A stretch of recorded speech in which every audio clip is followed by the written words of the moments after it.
तो जैसे अभी हमारा टॉपिक है भगवान हमारा साथी है। तो बाबा कह रहे हैं आज की मुरली में कि आज अकाल मूर्त आप सभी अकाल तख्तधारी विश्व कल्याण के ताजधारी और मस्तक में चमकते हुए बिंदी के तिलकधारी बच्चों को देख रहे हैं। आप देखिए बाबा जब हमें देखते हैं कितने सारे अलंकार के रूप में जैसे हम बच्चों को देखते हैं। जैसे हमने कभी देवताओं को याद किया तो हम भी देवताओं को हमेशा ऐसे ही याद करते हैं कि उनके हाथ में कमल है, किसी के हाथ में गदा है, कुछ है। तो ऐसे ही बाबा भी हमें उसी तरीके से देखते हैं। हर एक तख्तधारी भी है, ताजधारी भी है और तिलक भी है। सभी का चमक रहा है। सभी के मस्तक बीच आत्मा बिंदी सितारे के समान दिखाई दे रही है। ऐसे करके बाबा को जैसे वो सब कुछ दिखाई पड़ रहा है सामने। आप सभी भी अपने तख्त, ताज और तिलक को देख रहे हो ना। तो वास्तव में जैसे हम हमेशा बात करते हैं कि इस ज्ञान में अगर हम चाहते हैं हमारा योग अच्छा लगे और हमें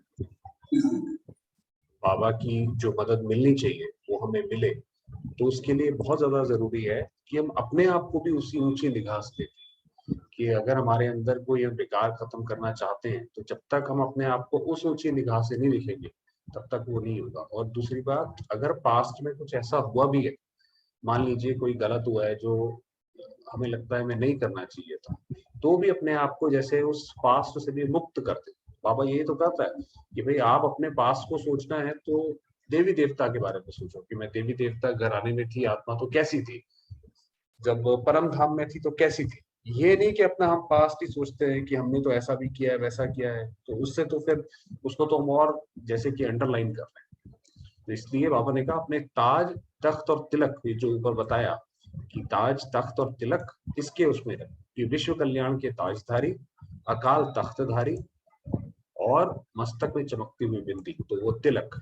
तो सारी सभा बाप दादा को ताज, तिलकधारी, तख्त नशीन दिखाई दे रही है। तो बाबा सारे जो बच्चे हैं, बच्चे जो बैठे हुए थे, सबको ऐसे करके देख रहा है। ये अलौकिक सभा कलयुगी राज्य सभा और सतयुगी राज्य सभा से कितनी न्यारी और प्यारी है। तो बाबा ने कंपेयर करा कि ये वाली बहुत अच्छी है। तो ऐसी सभा की अधिकारी आत्माएं कितनी प्यारी हैं। आप सभी को भी अपना ये तख्त, ताज और तिलकधारी स्वरूप प्यारा लगता है तो हम देखें, हम अपने आप को, हमें दिखाई पड़ता है अपने मन से कि मैं आत्मा भी ताज, तिलक और तख्तधारी हूँ, जो ऊपर तीन बताए।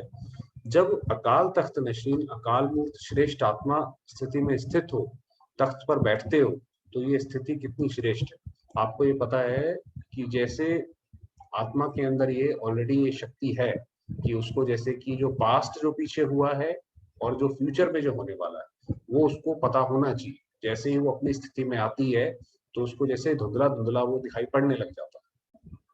तो बाबा कह रहे हैं इसीलिए ये स्थिति कितनी श्रेष्ठ है।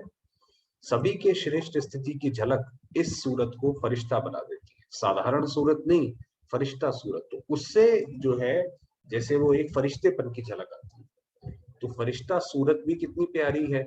फरिश्ते सभी को बहुत प्यारे लगते हैं क्योंकि फरिश्ता सर्व का होता है, एक दो का नहीं। तो जैसे वो अपने उस आत्मिक दृष्टि में टिके तो हमें समझ आता है कि ये तो जो हम सारी दुनिया को जैसे बिलोंग करते हैं, सारा विश्व एक परिवार है। ऐसा नहीं है कि सिर्फ यही हमारा जिनके साथ हम रह रहे हैं सिर्फ वही एक परिवार है, तो सारा विश्व एक परिवार है। बेहद की दृष्टि, बेहद की वृत्ति, बेहद की स्थिति वाला है। फरिश्ता सर्व आत्माओं के प्रति परमात्मा संदेश वाहक। तो जैसे कि आज की मुरली में भी था कि एक रूहानी सिंपैथी रखो, तो जो ऐसे ही जो फरिश्ता है उसको वो सर्व के लिए अच्छा सोचता है कि सर्व का भला हो, किसी दो चार आत्माओं के लिए नहीं सोचता।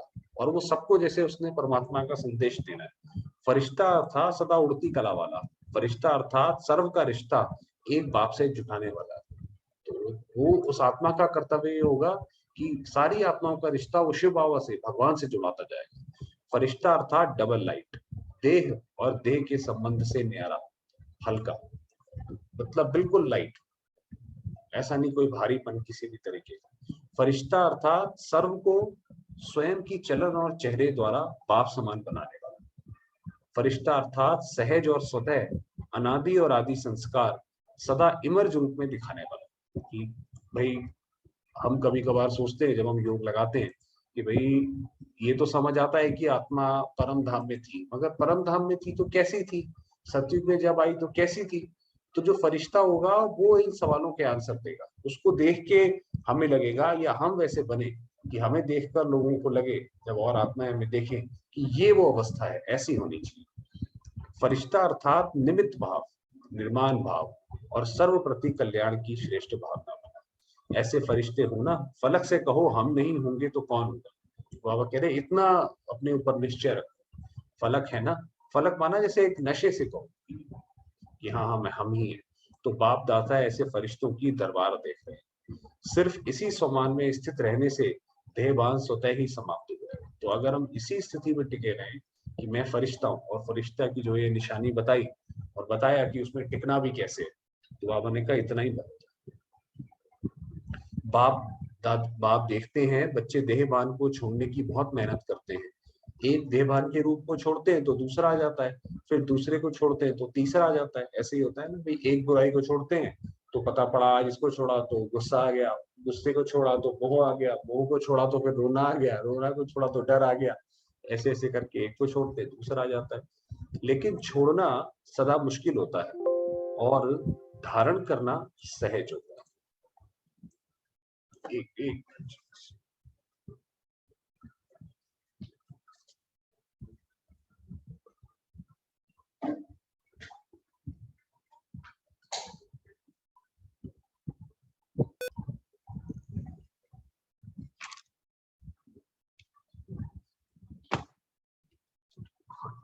बाबा ने कहा कि छोड़ना सदा मुश्किल होता है और धारण करना सहज होता है। माना किसी चीज को अगर हम छोड़ना चाहते हैं, अब हमें ये पता होना चाहिए कि कई लोग जो पुरुषार्थ में जो मेहनत करते हैं, तो उन्हें इसीलिए वो मेहनत लगती है क्योंकि उन्हें लगता है इससे हमें छोड़ना पड़ेगा। मगर अगर इसको छोड़ने के बाद हमें मिलेगा क्या, अगर ये नहीं पता, तो फिर उसको बहुत दिक्कत है छोड़ने में।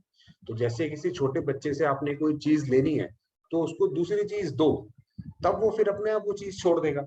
तो उसी तरीके से हमारे मन का भी यही हाल है। तो अगर हमें ये पता है कि हमने कोई चीज धारण करनी है जो बाबा ने बोला है, तो फिर जो धारण करनी है वो लो, छोड़ने वाली अपने आप छूट जाएगी फिर। तो बाप दादा कहते हैं सोमान में सदा रहो।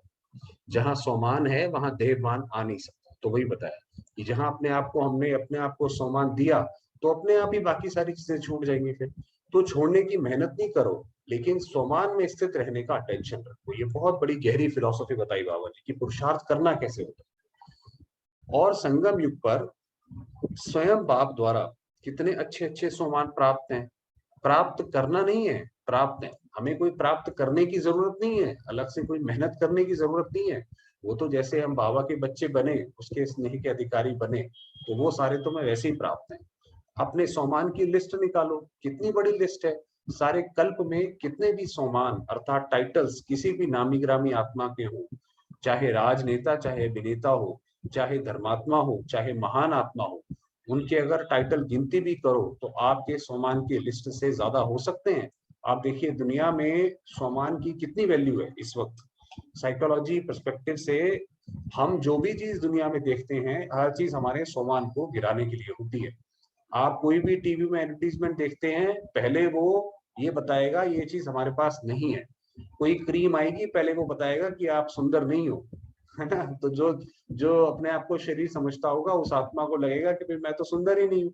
ऐसे ही आप देखिए सारी चीजें हमारे सम्मान को गिराती हैं, इसीलिए जो है आत्मा की गिरावट होती है। तो बाबा कहता है अपने आप को उठाने का तरीका यही है कि जो बाबा ने जो जो लिस्ट दी है, तो उसको सबसे पहले अपने ध्यान में रखे। इसलिए मुरली की बहुत बहुत ज्यादा जरूरत है। रोज सवेरे सवेरे बाप दादा सोमान की स्मृति दिलाते हैं। आप देखिए जो बाबा की साकार मुरली होती है, वो शुरुआत ही मीठे बच्चे से होती है कि आप एक मीठे बच्चे हो।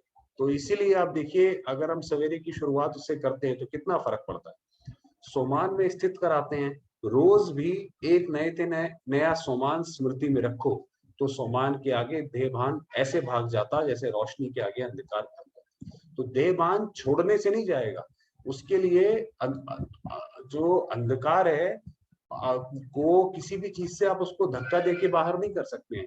रोशनी आएगी वो अपने आप चला जाएगा। तो रोशनी लाने का प्रयास करो। तो रोशनी यानी जो सोमान की बात। ना समय लगता ना मेहनत लगती, तो बार बार भिन्न भिन्न देह भान को मिटाने की मेहनत क्यों करते हो? सोमान की स्मृति का स्विच ऑन करना नहीं आता है क्या? कितना भी गहरा काला बादल सूर्य की रोशनी को छुपाने वाला हो, लेकिन आपके पास ऑटोमेटिक डायरेक्ट परमात्म लाइट का कनेक्शन। माना कि हमें ये रहे कि हमें ये किसने दिया है, ये तो हमें स्वयं शिव बाबा ने बोला है। शिव बाबा तो ट्रुथ है। ऐसे थोड़ी है कि उसने गलती से बोल दिया हमें, ऐसे थोड़ी हो सकता है कि हमने गलती से सुन लिया उसने बोल दिया, ऐसे थोड़ी है। तो ये अगर हमारे हमें पता हो कि ये डायरेक्ट शिव बाबा की लाइट है, उसने हमें ये वर्शंस दिए हैं, तो फिर जैसे वो रोशनी की तरह काम करेगा। डायरेक्ट लाइट है ना, डायरेक्ट लाइट है, माना कि डायरेक्ट शिव बाबा से ये सामान मिला है।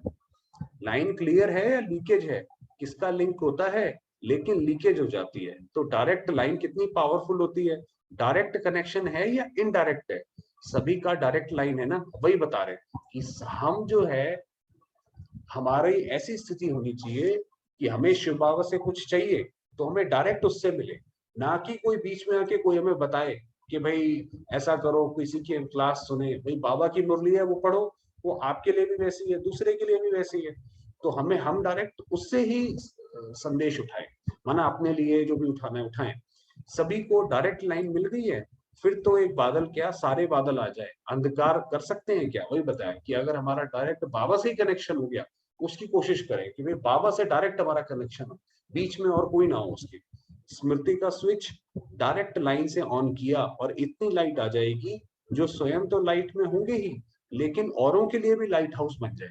तो फिर अगर हमारी एक बारी लाइट बाबा से जुड़ गई, तो फिर इतनी लाइट आ जाएगी, बाबा कहते हैं फिर आपको देख देख के आत्माएं जुड़ेंगी। ऐसे होता है ना, अनुभवी होना, लेकिन कभी कभी अनुभव को किनारे कर रख देते हैं। सहारा मिला है, लेकिन कभी कभी सहारे के बजाय किनारे हो जाते हैं। वही बताया कि बाबा से हमें जो सहारा प्राप्त है, वो सबसे दुनिया का अच्छा और सबसे श्रेष्ठ सहारा है, मगर हम ही खुद भूल भाल के उसको साइड कर देते हैं। मेहनत लगती है क्या? सदा नहीं लगती, कभी कभी लगती है। स्विच ऑन करना भूल जाते हो क्या? स्विच ऑन माना वही कि अपनी स्मृति, अपने आप को उस स्मृति में टिकाना कि मैं आत्मा कौन सी आत्मा। कि बाबा, जैसे बाबा कहता है कि चलो भाई, कभी हमें लगता है कि भाई मुझे आत्मा ने ये भी किया, ऐसा कैसे हो सकता है, चलो लाख गलत भी सही, मगर शिव बाबा ने ये बात बोली है कि तुम ऐसे बच्चे हो, तुम विश्व कल्याणकारी हो, जो भी बाबा ने ऊपर बताया कि फरिश्ते हो, तो वो बात तो सही है ना, उसमें तो हम टिक सकते हैं ना, उसमें तो हमें टिकना चाहिए। वो तो सर्वशक्तिवान है, महाकाल है, उसने जो बोला वो बिल्कुल सत्य है। वास्तव में अगर एक मास्टर सर्वशक्तिवान का सम्मान भी याद हो, तो मेहनत की कोई बात ही नहीं। तो वही बाबा ने कहा, और कुछ भी ना हो, सिर्फ एक ये हो कि मेरा बाबा शक्तिमान है और मैं उसके बच्चा मास्टर सर्वशक्ति। मार्ग मेहनत का नहीं है, लेकिन हाईवे के बजाय गलियों में चले जाते हो, वह मंजिल के निशाने से और आगे बढ़ जाते हो, तो लौटने की मेहनत करनी पड़ती है। क्या होता है कि बाबा ने जो मुरली दी है, बाबा का जो ज्ञान है, उस पे आप चलते चलो, आपको किसी की जरूरत नहीं। अब उस पे चलते चलते हमें लगता है भाई फला व्यक्ति की क्लास बहुत अच्छी है, देखो उस फला व्यक्ति ने बताया कि खाने में क्या खाना है, उस फला व्यक्ति ने बताया योग और अच्छा करें तो कैसे करें, तो ये जैसे गलियों में मुड़ गए। भाई हमारा जो मेन सहारा है वो शिव बाबा की वाणियां ही होनी चाहिए।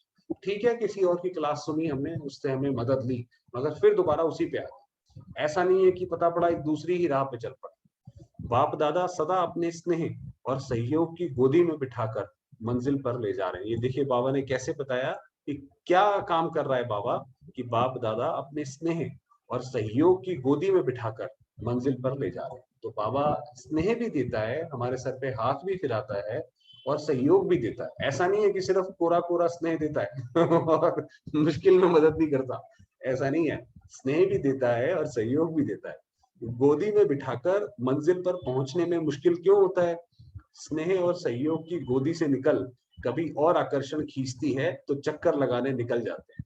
जैसे बच्चे होते हैं, माँ बाप की गोद में होते हैं तो बिल्कुल सही होते हैं, फिर एकदम से गुब्बारे वाला देख लेगा तो फिर कहेगा, जिद करेगा कि नहीं मैंने वहां जाना है। ऐसे ही है हमारा भी, कि हम शिव बाबा की याद में चल रहे होते हैं, फिर हमें कुछ याद आता है, अरे ये तो रह ही गया, तो हम फंस जाते हैं। थक भी जाते हो, फिर मेहनत भी महसूस करते हो। तो इस वर्ष क्या करेंगे? मेहनत समाप्त, मोहब्बत में, लव में लीन हो जाओ। लवलीन हो, हर कार्य करो, कि जब भी हम कोई कार्य करें तो जैसे ये बाबा के प्रति समर्पित है, जिसका हमें फल नहीं चाहिए। कोई भी कार्य हम करें, जितना ये प्रैक्टिस करते जाएं कि ये फल, ये जो कार्य है हमें इसका फल नहीं चाहिए, कर्ता के भान से मुक्त। तो जैसे ये बाबा के प्रति समर्पित है, जैसे माँ होती है वो अपना पूरा बच्चे के लिए समर्पित कर देती है, वो ये नहीं देखती कि मेरा क्या होगा, अगर एक रोटी होगी तो वो उसको खिला देगी पहले, खुद बेशक भूखी रहेगी। तो वो जैसे स्नेह में समर्पण हो ही जाता है, तो ऐसे करके तो जो लीन होता है उसको और कुछ दिखाई नहीं देता, आकर्षित नहीं करता। तो लव में रहते हो, ऐसा कोई होगा जो कहे मुझे बाप से प्यार नहीं है, लव नहीं है? सभी का लव है ना, लेकिन कभी लव में रहते हो, कभी लव में लीन रहते हो। तो वही बताया, कभी हमें बाबा का महसूस होता है, कभी उसमें हम खो जाते हैं। नहीं तो देखो, मन बुद्धि द्वारा स्थिति में बाप का सर्व संबंधों से साथ। तो हमारे मन और बुद्धि में हमें सर्व संबंधों से शिव बाबा का साथ बाबा ने ऑफर करा हुआ है। वो तो हमें ही बस एक्सप्लोर करने की जरूरत है। माना जैसे ऐसे है कि हम, ये कोई बहुत अच्छी गाड़ी है, वो हमारे घर पे तो रखी है, मगर हमें चलानी नहीं आती, तो हमारे लिए तो वो जैसे कुछ भी नहीं है वो तो एक डब्बा है हमारे लिए, तो उसको चलाना सीखना पड़ेगा। तो बाबा ने कहा ऐसे है, साथ भी है, सेवा में बाप हर समय साथी है, तो स्थिति में भी साथ है और सेवा में भी साथी है। तो स्थिति में भी हमारे साथ रहे शिव बाबा, और सेवा भी जो भी हम करें उसमें भी उसके साथ। जहां सदा साथ भी है और साथी भी है, तो वहां क्या मुश्किल है? परम आत्मा की महिमा ही है मुश्किल को सहज करने वाले। भगवान जब आता है तो सबसे बड़ा असंभव कार्य ही करता है करके। जब ऐसी दुनिया हो जाती है, जब बिल्कुल कोई मोरालिटी को बिल्कुल छोड़ देता है, तो ऐसी दुनिया को दोबारा से सत्य बनाता है, तो ये सबसे बड़ा मुश्किल काम है।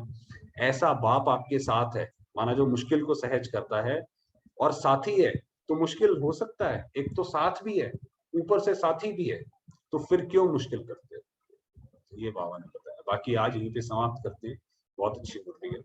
बाकी अगले 4 दिन हम लोग शायद मॉर्निंग में नहीं कर पाएंगे, कोशिश करेंगे इवनिंग में सेशन। चलिए बाबा को याद करते हैं।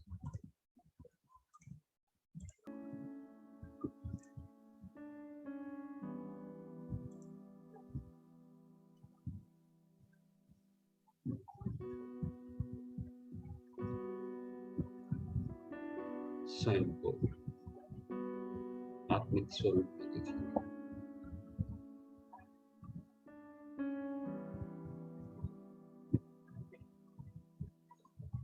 मैं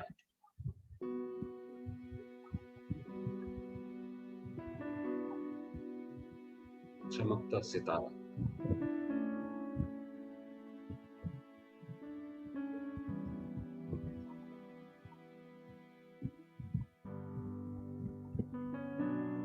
अनेक रंगों की किरणें चारों ओर फैला।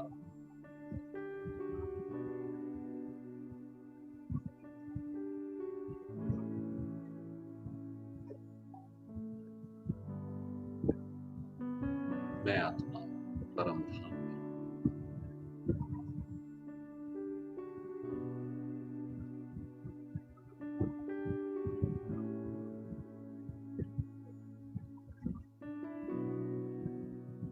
तेरे चारों ओर दिव्य लाल प्रकाश और शांति।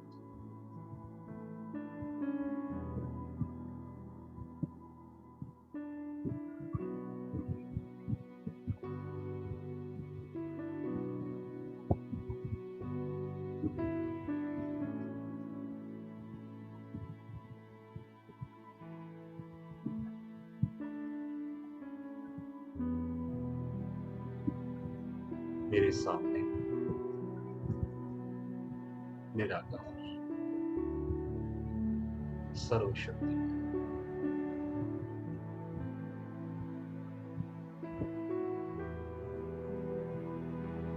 प्राण प्यारे शिव,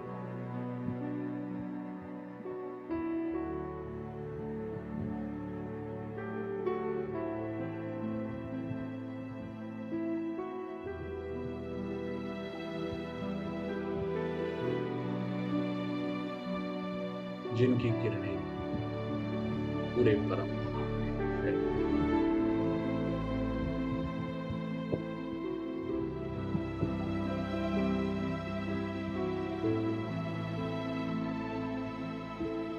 प्यारे बाबा का स्नेह,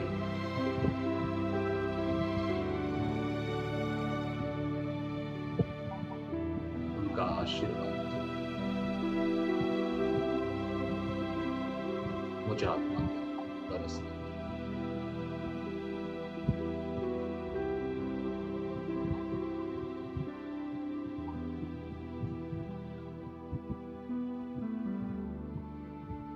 अनुभव करेंगे इन परमात्मा किरणों स्वयं के अंदर।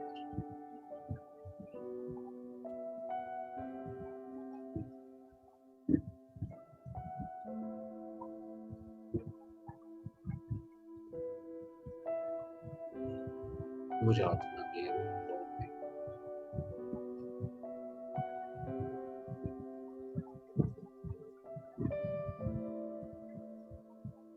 परमात्मा किरणें, उनकी शक्तियां व्यापक है।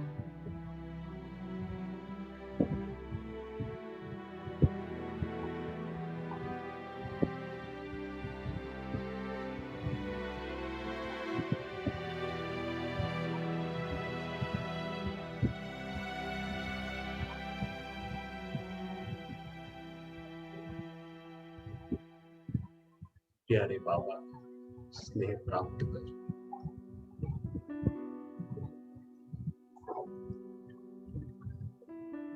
मैं आत्मा संपन्न हूं।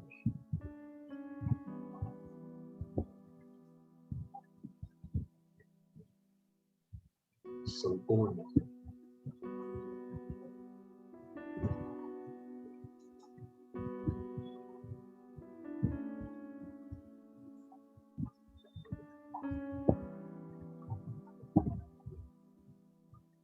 अपनी शांत अवस्था में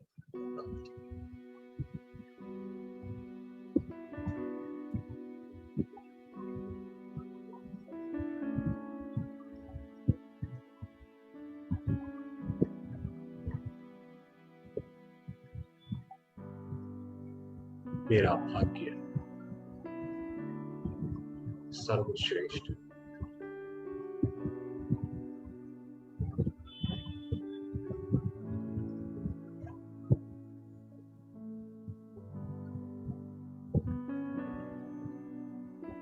इस ड्रामा में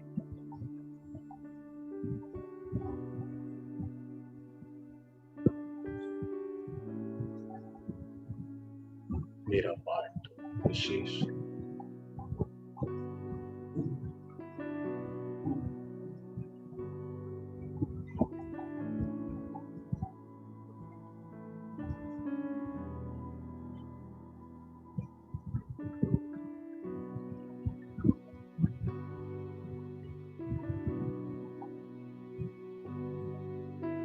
स्वयं सदाशिव कल्याणकारी शिव बाबा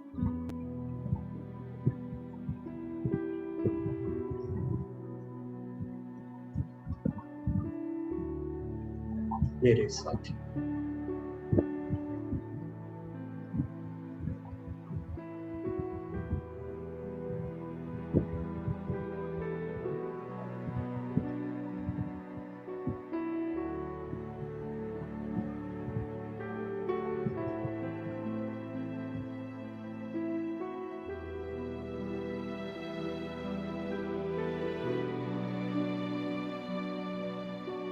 जिनकी शांति और स्नेह की किरणें सर्वात्माओं पर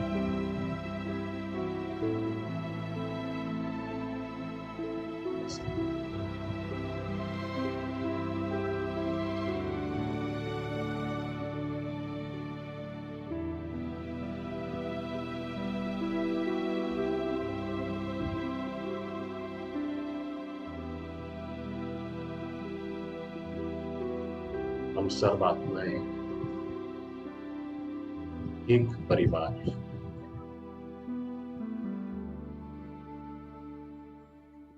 एक शिव की संतान।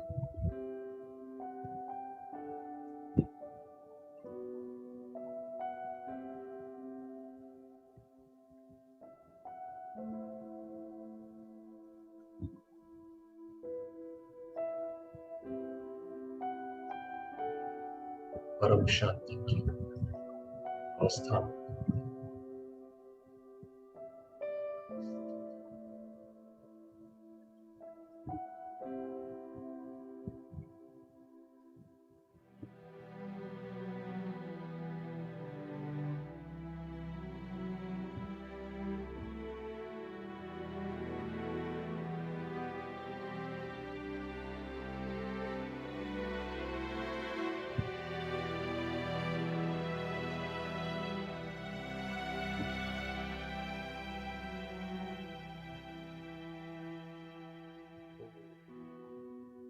शांति।